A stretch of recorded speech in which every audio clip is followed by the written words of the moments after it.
بسم اللہ الرحمن الرحیم۔ السلام علیکم دوستو، پاکستان تحریک انصاف کے چیئرمین عمران خان کا توہین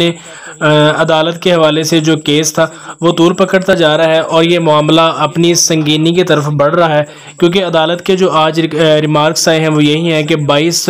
ستمبر کو عمران خان پر فرد جرم عائد کر دی جائے گی، اور اس کے علاوہ عمران خان پر نااہلی کی تلوار ابھی تک لٹک رہی ہے۔ عمران خان کو جو ابھی اس سے پہلی پیشی پر بلایا گیا تو عدالت نے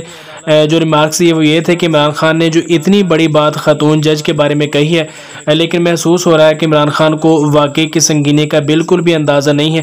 اور وہ ذرا بھی اس بات پر شرمندہ نہیں ہے۔ تو فاضل عدالت نے عمران خان کو ایک موقع دیا تھا کہ آپ دوبارہ سے اپنا جواب جمع کریں، کیونکہ عدالت کا یہ کہنا تھا کہ جو جواب آپ نے جمع کروایا ہے وہ عمران خان کے شائن شان نہیں لگتا۔ یعنی ان کا مقصد یہ تھا کہ جس طرح سے غلطی عمران خان سے جانے انجانے میں ہوئی ہے تو اسی حوالے سے عمران خان کی معذرت اور جواب بھی آنا چاہیے۔ تو اس حوالے سے کل دوبارہ پیشی تھی عمران خان کی، اور جو عدالت نے ریمارکس دیے ہیں اس کے حوالے سے تو یہی اندازہ ہو رہا ہے کہ عمران خان پر جو نااہلی کی تلوار ہے وہ لٹک رہی ہے،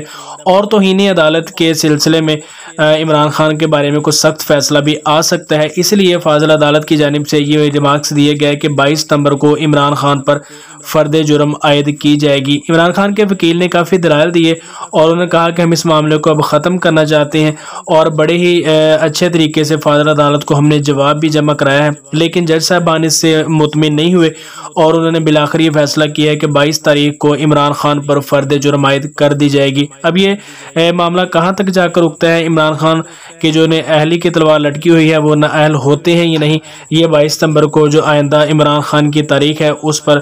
سارا کچھ جو ہے وہ کھل کر سامنے آ جائے گا۔